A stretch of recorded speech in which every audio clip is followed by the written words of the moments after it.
Sly Cooper and the Thievious Racconus was a marquee game when it came to the PlayStation 2 way back in 2002, and the series it kicked off created such a large and devoted fan base that even as Sucker Punch moves on to the Ghost franchise, they can't escape questions of a potential sequel.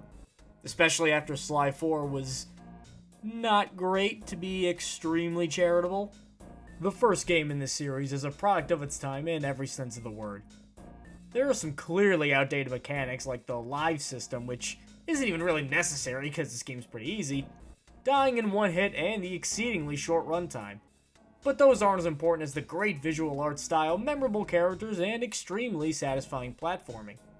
Later games would go on to evolve the formula and create open worlds that were a bit more expansive with more activities in the free roam, while the original game was a series of Crash Bandicoot-esque platforming and combat sections with some optional challenges mixed in. The levels in this game do a good job of standing out as visually distinct while throwing you just enough curveballs from a mechanic point of view to keep the gameplay feeling fresh.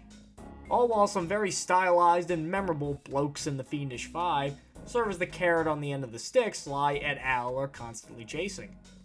As is always the case, some levels stood out above the rest. Welcome to the video, my name is Raptor Jets, and I'm ranking all 5 hub worlds in Sly Cooper's first entry to the gaming zeitgeist. How am I going to rank these levels? Well, how fun are the missions? Does the design of the area get you immersed at all? Are the villains and their boss fight worth writing home about? Spoiler warning, obviously, we're going to talk about stuff that happens at the end of the game, so you have been warned. Now then, let's kick things off with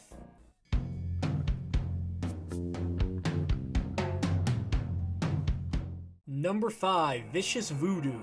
Right in the middle of the game, the narrative starts to pick up the pace a little bit. The slightly less dire tones from Raleigh's aquatic adventure and mugshots over-the-top casino suddenly slam into the macabre as you're dumped into a land of ghosts, zombies, mystical spells, disgusting green soup, and Dance Dance Revolution battles. Last part's really what makes it spooky, if I'm being honest. This game tries to cut some of the tension with some more comedic hijinks that, when it doesn't work, can often feel like trying to put a whoopee cushion under somebody's seat during a eulogy. The later entries had a bit of a better balancing act with these things. The fast banjo twangs when guards spot you when you're in the middle of certain infamous missions struck me as a bit incongruous, as it cut into the attempted effectiveness of the atmosphere. The level design just isn't up to par when looking at the rest of the game. Everything's way too dark and windy. It's hard to tell which vines and roots are part of the level and which ones are just there for decoration. And that can lead to you missing out on 1 or 2 of the 40 bottles you need to collect in some levels. You'll end up cursing the devs to high hell for putting that one tiny collectible way out of sight. The mission, The Lair of the Beast, really encapsulates this better than any other in my opinion. Especially when the second half of it is an on-rails, don't-get-eaten chase sequence. You'll have to replay it a few times just to get all the bottles, and hey, that's just no fun. There are 3, count 'em 3, dry, really infamous missions in this level out of 8, and I'm sure you instantly thought of 2 of them as soon as you saw the title card. Let's get the obvious one out of the way, Piranha Lake.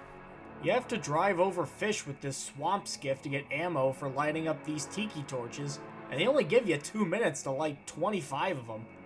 No matter how old you are, you have to plan your routes very carefully, and you can't really afford to miss a ton of those shots. Then there's the chicken mission. I said chicken mission. Down home cooking. So Bentley talks to a ghost, who said he will give him a key if you can make gumbo for him, sure, why not, by whacking 50 chickens, I guess, while avoiding the bomb-toting roosters. Why do roosters have bombs? You just have to run around mashing square and hitting these chickens, you know, how you cook chicken, and avoid smacking even one of these roosters, otherwise you're doing the whole thing again. Side note, how come these chickens are chickens, but Sal from Sly 3 is a chicken person? I'm never really clear on that in this universe. Animals are people, but like birds are still birds and fish are still fish. Who knows?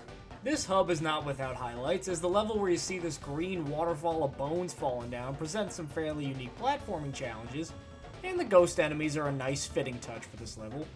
The Ms. Ruby voice actress is very clearly having the time of her life, but they're not enough to save it as a whole. Ms. Ruby's boss fight is a giant game of Voodoo Simon Says, where she fires shapes at you and you have to press the corresponding button to dodge them. Hit her after one of these 3 sequences and you win. I remember playing this as a kid with my cousin and having a great deal of fun. And then I played the Sly collection and I kept on dying. What the heck happened? Did I just lose all rhythm? Am I washed or chopped or unk or 6'7", or whatever these Gen Alpha kids are blabbering on about? Then I did some digging online and found out I was not alone and not crazy. In the OG games, the cymbals came in tandem with the beat, so it was easy to stay in a flow. In the Sly collection, for some reason that escapes human knowledge, they changed the song behind it so the beat is completely off. Why in the good name of Neil Peart would you do that, Sanzaru?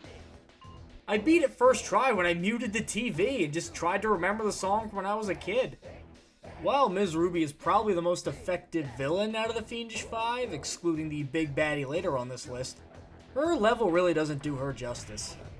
Make it a bit easier to get around and cut out some of the more irritating missions for some more platforming, and this could have been a little bit higher up. If he dies, he dies. Number 4, The Cold Heart of Hate. Now that's how you name a final boss level. With a badass name and oodles of aura pouring out of every single bladed feather of Clockwork's frame, no one can deny the atmosphere is at its best when you're diving into the evil supervillain's volcano lair with a giant death ray that looks like his face. Classic Saturday morning TV stuff. The setting is top-notch, as the volcano definitely feels like where someone like the giant mechanized owl would plot all his devious plans. As the mystery around Clockwork starts to unfurl, you realize that all the Fiendish Five combined can't even hold a candle to somebody who should be on Hater Mount Rushmore. Maybe he'll be there alongside Sephiroth, Lex Luthor, and Reverse Flash. At least in my mind. I mean, imagine becoming evil RoboCop and living for thousands of years solely to murder an entire bloodline because they had the audacity to be slightly better at thieving than you, living on pure spite all the way. Unlike every other level in the game, Clockwork is a straight shot to the final boss with no real hub world. The final boss fight is peak cinema for this series. The robotic Strigiform, look it up, is the #1 villain with a bullet throughout the entire series, and he certainly doesn't skimp on the badass quotes right before the final showdown. You have to fly around dodging his attacks while shooting at weak points when Carmelita zaps him with her pistol. After you knock him down, your platforming skills are put to the test once again.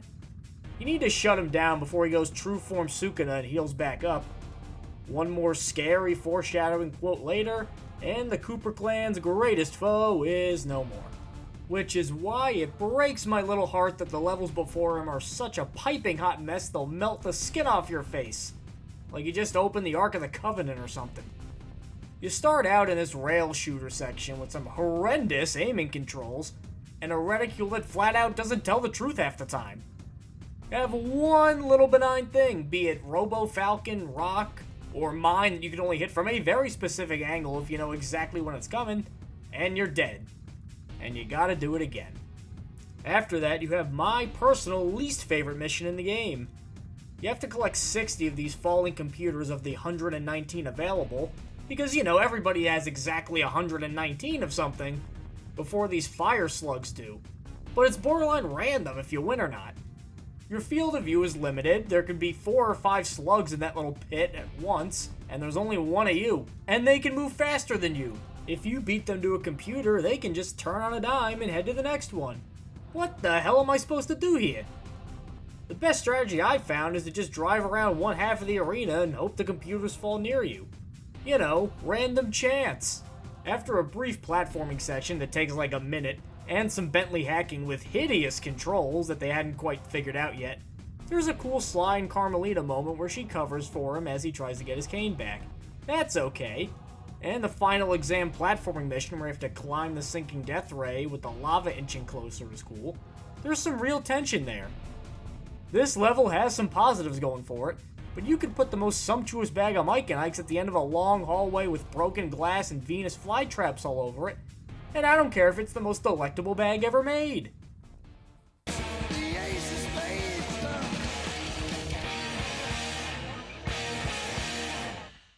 Number 3, Sunset Snake Eyes.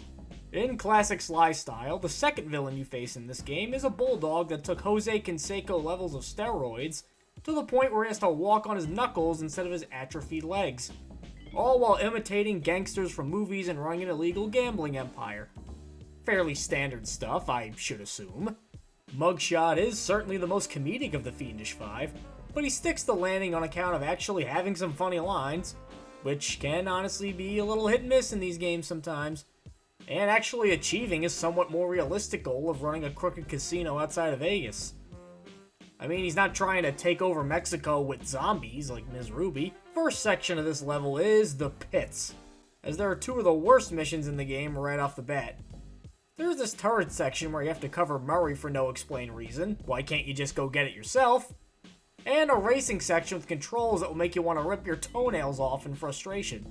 The one saving grace is the second half has some really cool levels, made even better by some rockin' jazzy soundtracks.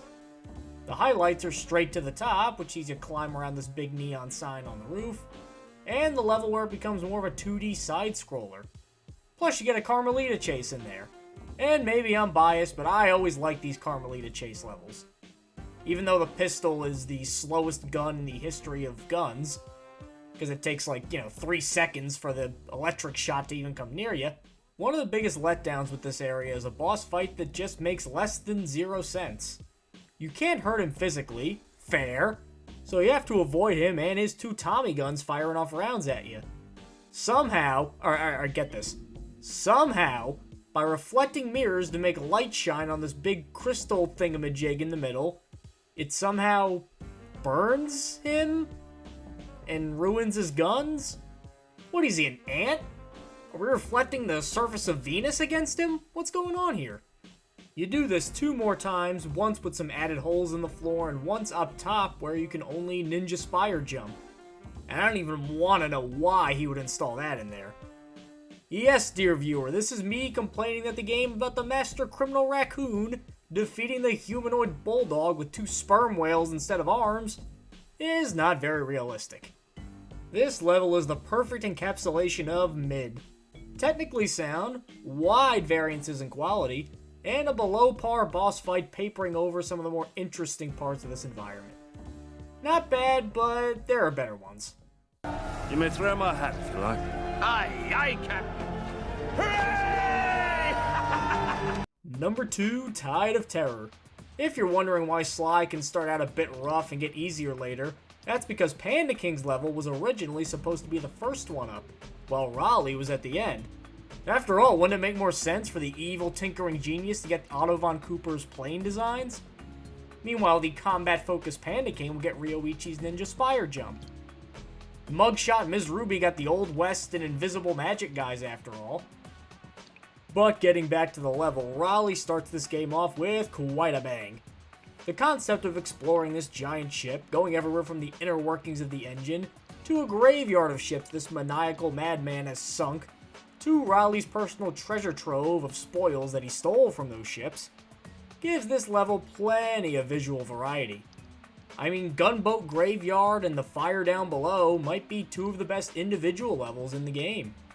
While the narrative doesn't really present him as such, he's kind of a murdering psycho who kills people by the dozens and sinks their boats to take their fortune. He's not just a frog with a posh accent. Maybe I place a greater deal of emphasis on soundtracks in these levels than many other people do, but it feels like half the best songs in this game are in Raleigh's stages.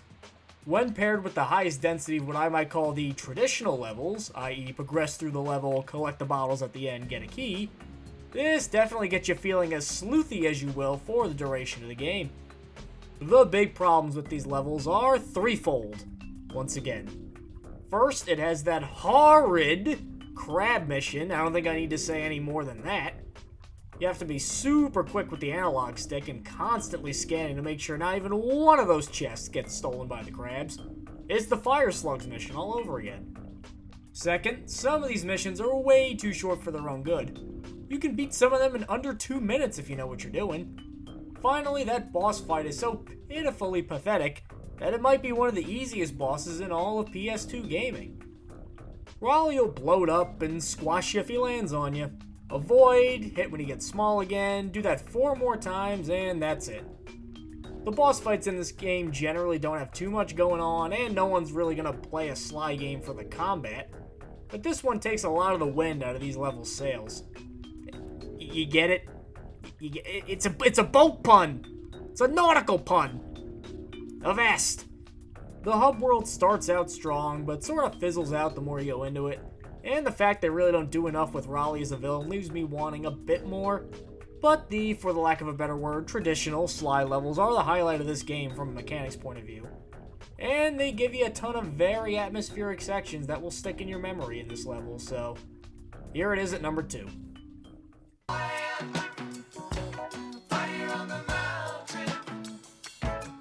Number 1, Fire in the Sky.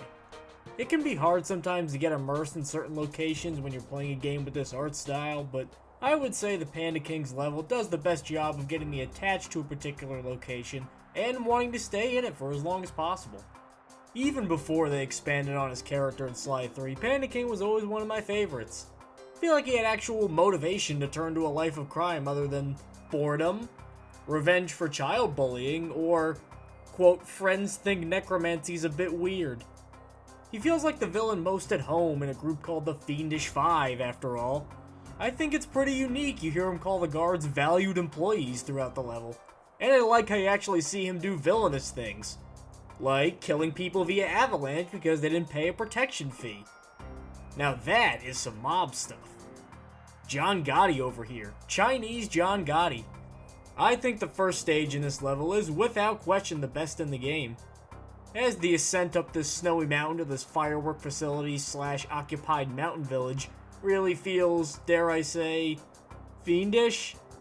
The last section in particular, where you have to weave your way through a bunch of different guards and learn how to invisibly sneak around, can make for some sweaty palms. No word on knees or arms or vomiting mom spaghetti, however. Flaming Temple of Flame, great name, I know, is another personal highlight. On top of the overall snowy atmosphere really connecting with me, don't know why, it just does. Finding this whole training temple and firework facility and sneaking through this stomping ground is, and not to beat you guys over the head with some excessive technical terminology, pretty fun. The soundtrack in this game is pretty terrific just about everywhere, but it really reaches its apex in this level. The track playing during the second Carmelita chase level is just so earwormy. I always leave it for last whenever I'm collecting all the bottles because it's just so catchy and fun to listen to. Even the fact that it has one of those horrible racing levels and Murray turret sections can be overlooked slightly, mostly because the race doesn't feel nearly as frustrating this time around, I'm not sure why. And the Murray section's a good bit harder, so you actually need to lock in for a bit.